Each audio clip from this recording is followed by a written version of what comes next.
Hopefulness, day 12. I'm going to be kind of lazy today because I've already been lazy. I have a Zoom interview at 1:30 today. Now, what I was going to do was, where the hell did my fork go? Oh, here it is. What I was going to do was get up at a decent time, take my meds, which I still haven't done. So, I was going to take some Adderall too, but it's almost noon now, so there's literally no point in doing that. Wait. Okay, it's the right one. Because they actually are kind of similar the way they look. Then I was going to go get me a rental car.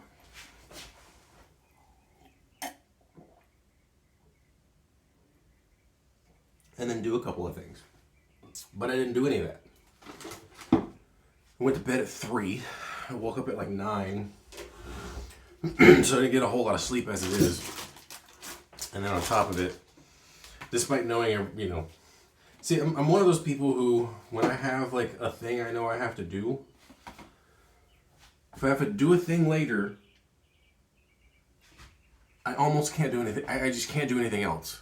Like I can't. I basically just stay where I am and do nothing because I'm afraid, I guess, of screwing up the thing that I got to do later or something. I don't know. It's weird. It's stupid. It's an irrational behavior. I wish I didn't do it. I'm not saying that I intentionally do it or that I'm okay with it. I mean, I'm not.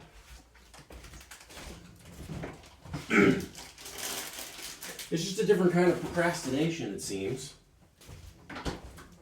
But it's like and I'm not saying this for justifying or anything like that, but it's almost like a productive version of procrastination. It's like, okay, so I know I have to do a thing at this time, so I won't do anything until then, so that I know that I'll do that thing. It's dumb, I know. I wish I knew what it was that, caused me to do that so I didn't do it anymore. Or that I could figure out how to not do it anymore. That'd be nice. And so because of that, I've just been kind of dicking around for the last couple hours. Instead of doing anything remotely productive. And see, like, okay, for instance, tomorrow, as far as I'm aware, I have literally nothing to do, right? I have no obligations. Now, part of the whole process was that by me getting a car, I could go to storage, I could go to the mailbox, I could go to the store, whatever. I could do whatever I needed to do today before then. But the process of getting the car is also an unknown. And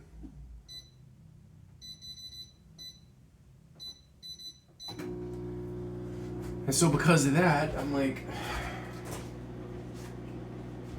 I don't even know what I'm like.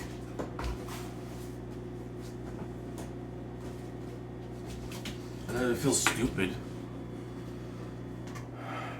Because like,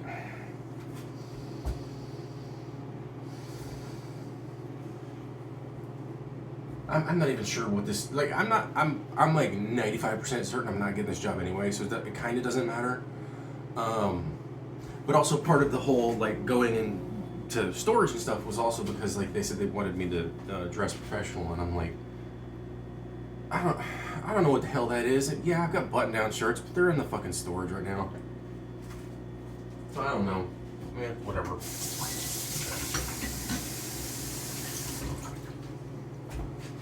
The whole situation's kind of felt weird, almost scammy, sketchy. I have a feeling. So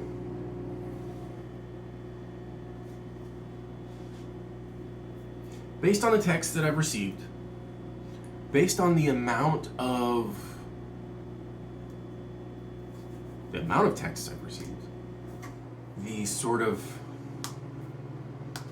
what feels like desperation almost,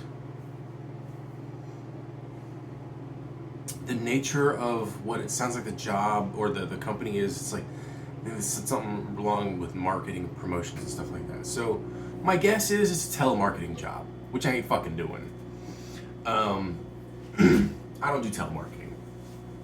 It's like man, when I first came to LA, and I got to a point where I was on a job hunt.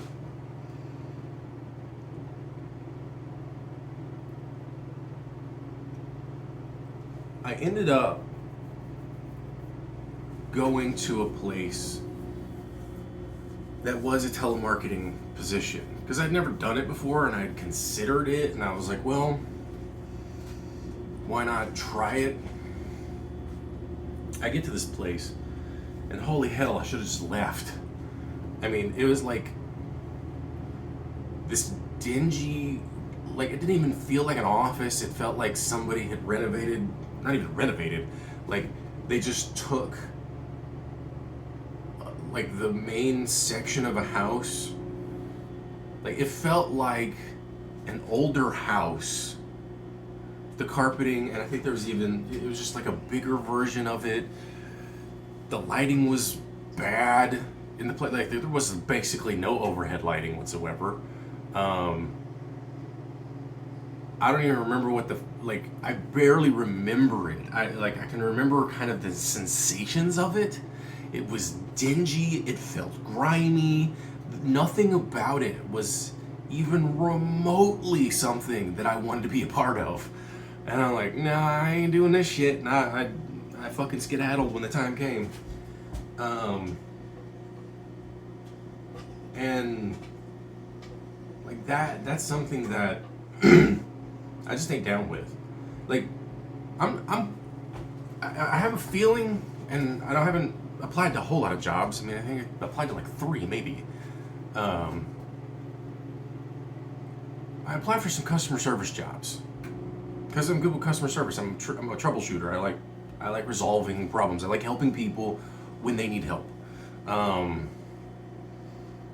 Now, I'm one of those, I help those who help themselves kind of people. Like, it may sound kind of, I don't know, cruel or something, I don't know.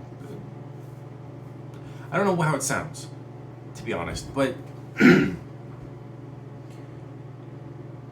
like there's a certain level, we all have traits, we all have talents, we all have skills, we all have certain abilities.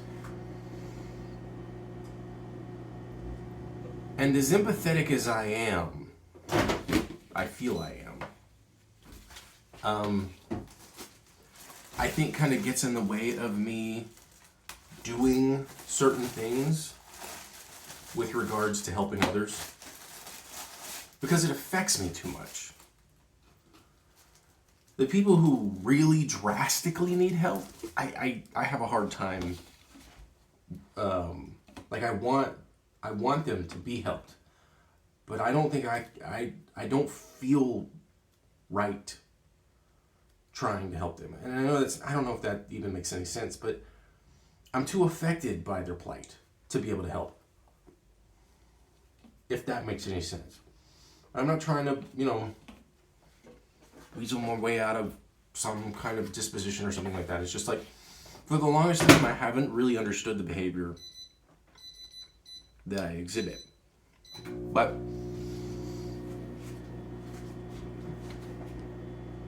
like I could never do the whole like dress up as a superhero and go to the cancer ward for kids or something like that. It's too heartbreaking for me. I couldn't do that. But I can help people if I'm in a position to where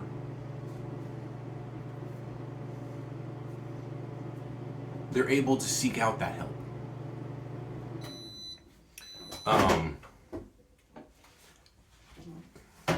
That's what I can do.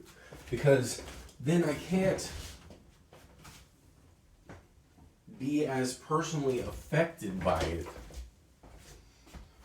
And so then I can better function. That's my understanding of myself.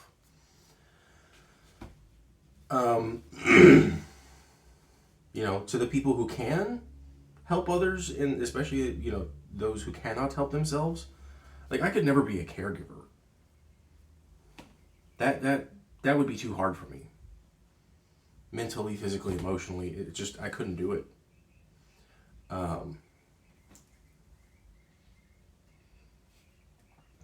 Like it's one of the many reasons why I don't want kids, because the vulnerability of a child is too much for me to handle.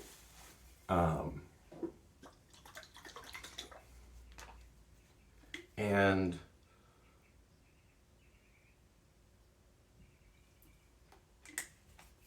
the vulnerability of a person who, a disabled person or something. And then also there's the possibility that they may be born disabled in some way. And I don't think that I could handle that if it ever came to be. And so instead of taking that gamble, I choose not to at all. I choose not to have the gamble, even if the risk is low.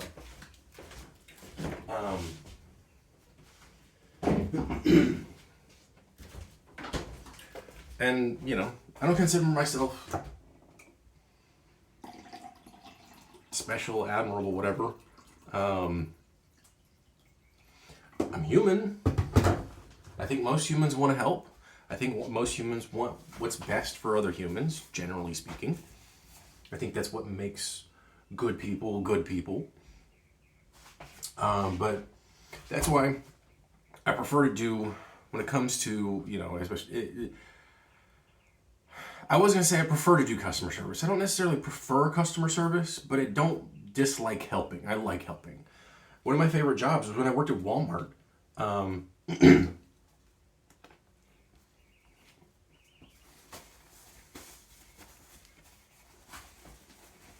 It was the first time that I'd ever seen a neighborhood market ever exist.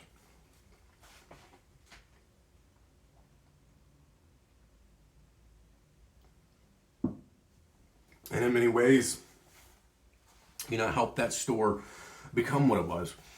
Because I started working there before the store was open, before there were shelves in the damn building. So I helped,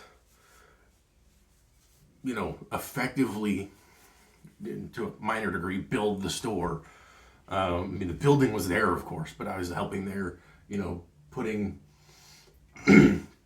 helping with shelving and all that stuff, and then putting, merchandise on, and everything, and putting up all the pricing stickers and helping with the organization and all that stuff. And so, I was a part of a bigger thing in that regard. And then, when the store was open, I wasn't just one place. And I think I mentioned this in another video. I was kind of a jack of all trades thing, where I would stock shelves, I would run register, I would go do grocery carts and stuff like that. And one of my favorite parts was when a customer needed assistance. I liked being that person who could go and show them that thing. I didn't tell them where it was and point them off and go over there. I joined them in the process so that they could, in their discovery. Because I liked helping them get what they need.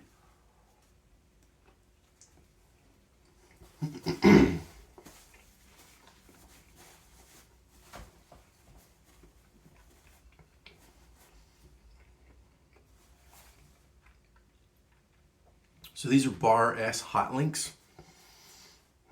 Just the right amount of heat.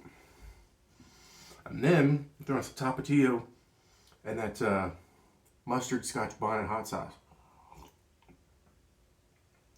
For more heat. So, even when I was doing customer service over the phone for a call center, that job is brutal, hands down. But when I got to actually be helpful, and when I was dealing with customers who weren't, total shitheads, I liked it.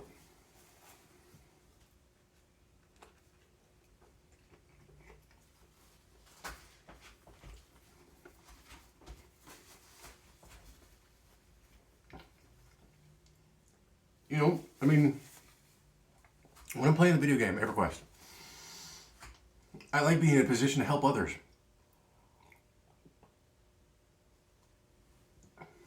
I have two characters that I've made that, have reached high enough level to where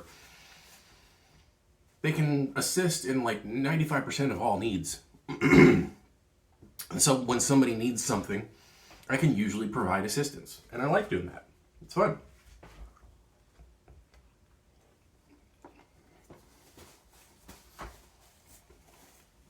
And some days I'll spend my time doing that instead of anything else.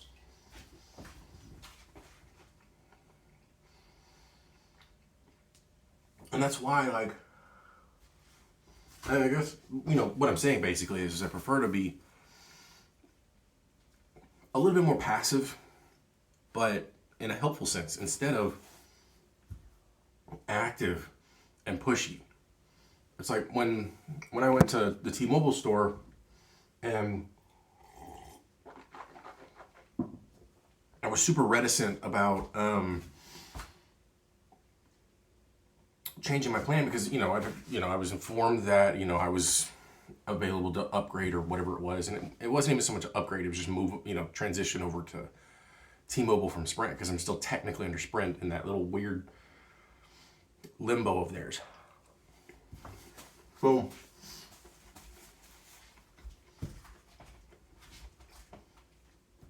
but when I was talking to the dude, like, what they had to offer wasn't as good as what I had. And at one point he's like, well, at the end of the year, things are going to change. And I'm like, to what? Good, bad, what? And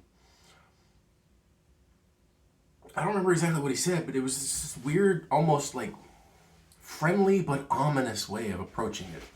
And I'm just like, you've shown me nothing that I want. Nothing. Literally the only difference, the only positive, if you will, was that I would probably pay like maybe $8 less.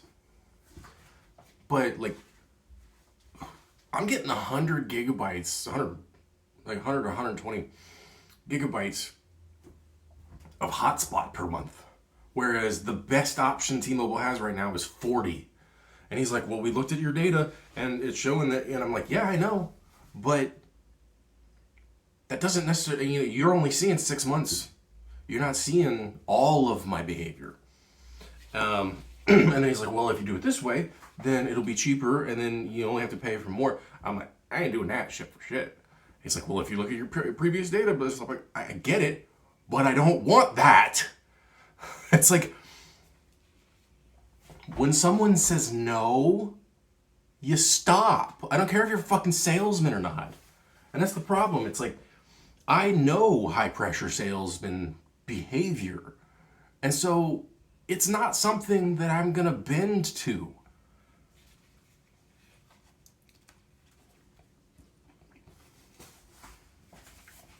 I know what I want. And whether or not you think you know better than me doesn't mean you're right. And I think that may be intimidating to people too. I'm not sure. Especially people who are accustomed to their tactics working on the regular. It's like, the thing about that is I know what I want. I want the wiggle room. I'm willing to pay the $8 or $9 extra every month for the extra amount of data opportunities, the hotspot opportunities. Because, sometimes I'm watching, a series of videos that probably eats up quite a bit of data. Sometimes I don't. It just depends. One of the reasons why my hotspot data went down so much is because the hotspot data transmission, especially when it comes to downloading torrents, is much lower. But when I download them via my phone, it's at a pretty decent rate. So I'm like, okay, I can't really torrent the things that I need to torrent when it comes time to it. Usually movies, because fuck it, I'm not going to the damn movie theaters.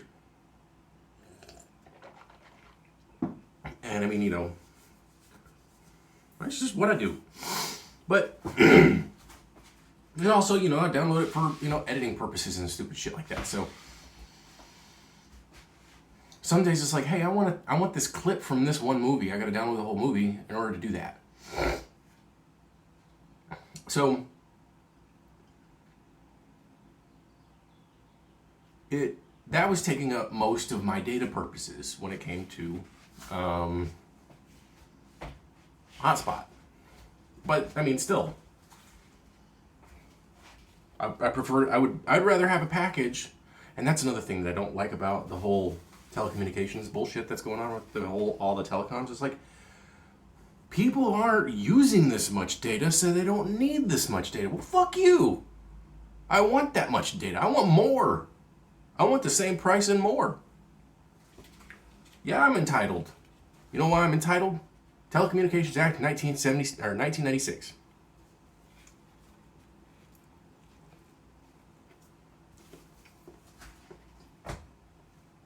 We paid you, you owe us. That's how it is.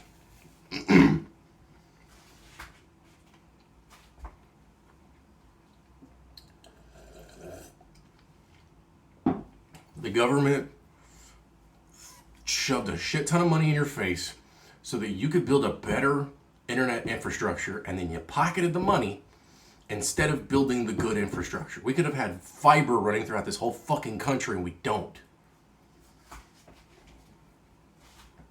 It's been over 20 years. Just think about that for a second. If fiber internet was the main form of internet since the 2000s, how different would so many things be?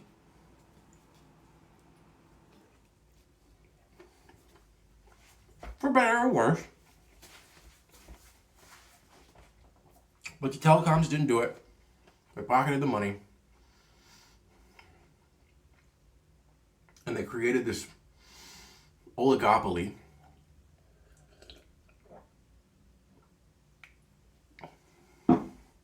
And, people are like, well, this is the way that it's been. It could have been different. And we paid them to make it different. So you know what? I don't want your 40 gig hotspot. I want my 100 plus hotspot.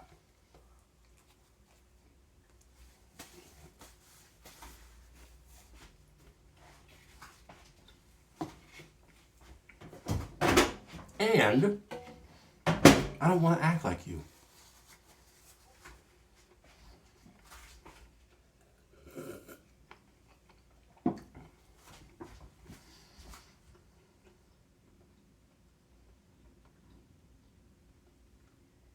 And so, if my hunch is correct, and it might be wrong, I don't know, but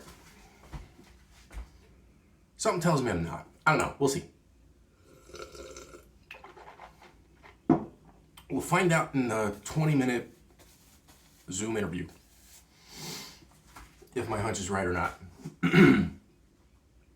But if this is essentially a telemarketing-esque high-pressure sales type job, I ain't fucking doing it.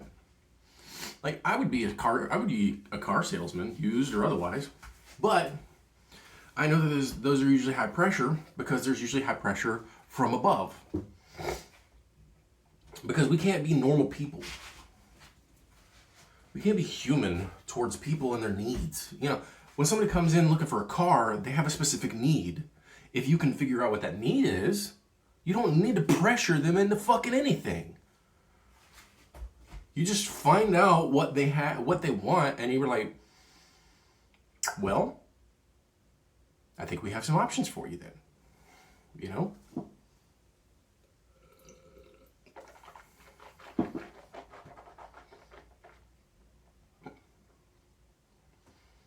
If you want to play, that's one thing.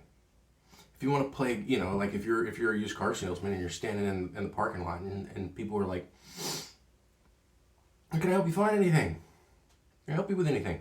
No, we're just looking around. All right, I'm going to be right here. And they just stand there and stare at him. That'd be a little fucked up, but at the very least, it'd be kind of fun. I'm not saying that you want to do that though on a regular basis, because then obviously you don't want to scare off potential customers. But, you know, there's a certain level of, like, while yes, a lot of people don't necessarily know what they want, you shouldn't assume that you know what they want either. I mean, hell, to give you an idea about my area of expertise when it comes to customer service / sales, I haven't had an opportunity often. Okay. Now, I did work at a shoe store for a while, for 3 months, and I picked up a lot of skills when it came to that. You know, I had to kind of fly by the seat of my pants when it came to it, though. But, and these were consistently considered negatives by not only my employer, but also other people who worked there. But I didn't care. I stayed with these people when they had these questions. You know, I would go over there, I would ask them if they had any questions, or if they were looking for anything. And if I knew what they were looking for, if they knew what they were looking for, and they didn't necessarily know where they were, if they needed anything to be tried on, etc., I would ask them. So I would spend sometimes hours with them. And usually when that happened, they would buy. Now, there was one time, it was early on, like, I stuck around for probably 30 minutes after the store was closed, helping this one lady trying to, you know, fit a shoe. And I still didn't know this whole process that well, and I was just trying to help. And what would have been a good idea, since the manager was fucking there, was like, ma'am, the store is closed. We are going home. We will need you to exit. She never did that, though. She expected me to somehow do that. And I'm like, you're the one that's in the authoritative position that also knows this place and also runs the fucking place. If you want people out of your store, don't tell me, tell the people that you need them out of the store. But I digress. When I would do that, that was really only a one-time situation. When I would do that when I was at the shoe store, I usually made pretty good sales. I mean, if I spent an hour with somebody, generally speaking, not only did we get a shoe that they felt really good in, but it was usually a good sale too, anywhere between $100, couple $100, sometimes more. I think at one point I helped a lady and she ended up buying like $1,000 worth of fucking shoes. But one incident, and this is a lot longer, this is like 2005. Back when I worked at a place called Hastings in Longview, Texas, East Texas. It's a books, music, video store. It's kind of like a competitor to Best Buy in that regard. So if you walk into the building, the books were over here, music was right ahead, and the video section was all the way over there. In the video section, we also had rentals. But in the video section, we also had video game systems and stuff. So this one lady comes in, and this is when I'm working, I don't remember, I think I had actually moved over to the video department at that point. And this lady wanted a DVD player. And I was like, well, what kind of DVD player do you have right now? She didn't have one. She had an Xbox. Interesting. Oh, no, I know what it was. She wanted to buy a brand new Xbox. That's what she wanted to do. She wanted to buy a brand new spanking Xbox. And I was like, well, what's wrong with your current Xbox? So we troubleshoot the situation. Come to find out that it's not playing anything right. Well, everything that she stated sounded like they just needed a lens cleaner. And so you can get those little CDs that have little brushes on them and that'll help clean lenses. And so not only did I get her that, but she also still really felt like they needed to get an Xbox so they could play DVDs. And I was like, well, Xbox is so much more than just to play the DVDs. I thought I was going to sell her an Xbox at first. Come to find out, we just sold her a CD lens cleaner and a DVD player because that's what she needed. You know, she thought she needed an Xbox. Now you might be saying, why didn't you just sell her the fucking Xbox? That's more expensive. It is more expensive, but it's also something called a loss leader.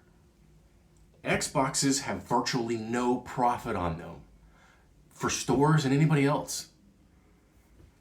Consoles are cheaper than they need to be, than they should be.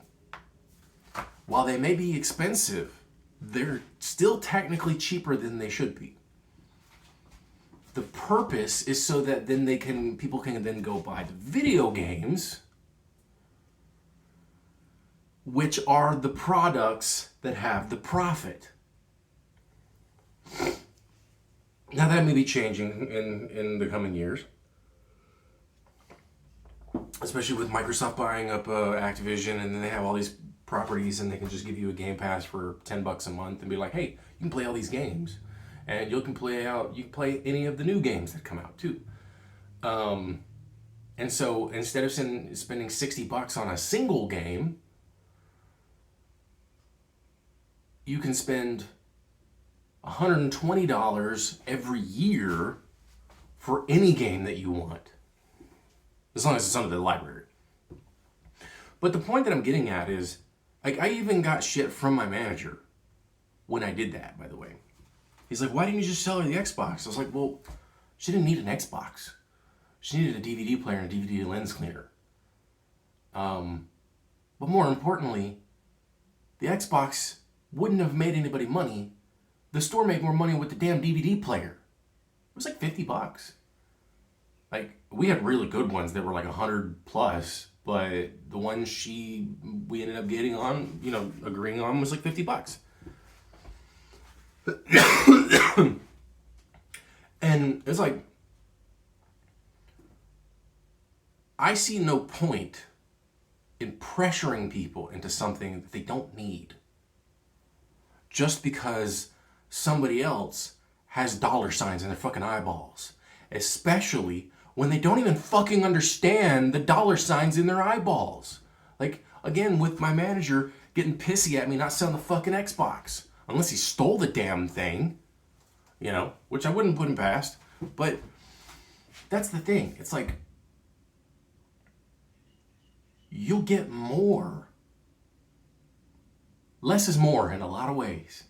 You will get more out of people if they get what they need. If all you do is try to milk as much money out of every single person who walks into your store, or however you want to, rephrase it when it comes to telemarketing, et cetera, et cetera, et cetera, then you suck as a human. And you also suck kind of as a capitalist, because if you get people what they need, that will create long-term customers. That will then create longer revenue. If, I don't know I don't know if I ever saw that lady again. But for all intents and purposes, we made a lifelong customer doing that. Now, the stores don't exist as far as I'm aware, but for the life of the store, perhaps. She came in, she spent significantly less money than she thought she was going to come in. So now, and we made more profit, even though it was a smaller sale, which means that she might come back later to use some of our buy other products, or use some of our services, like the rental situation, because we had rentals. So when her DVD and Xbox work, now, I believe the Xbox was for like her son or something, and maybe her son was an idiot or something, I don't know. And that's why he was like, just get me a new Xbox. I don't actually know the situation, I'm just making shit up. But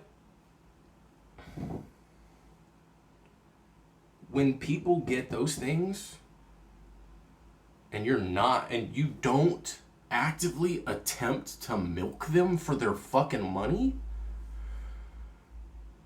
not only are they likely to be repeat customers, but they're also likely to tell the people. And word of mouth is great advertising. There's no need for high pressure sales.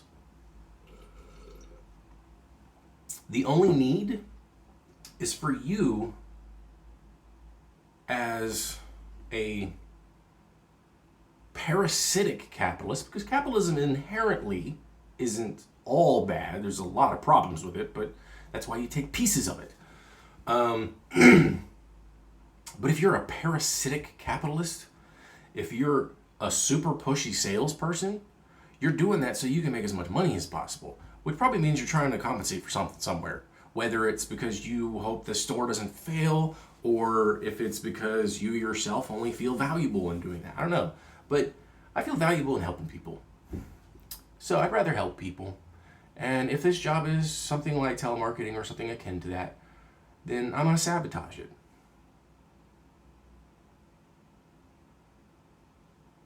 So yeah.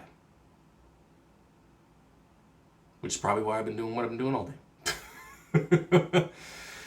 Anyway, I'm going to eat this lemon pie, and I'm going to prepare for this interview.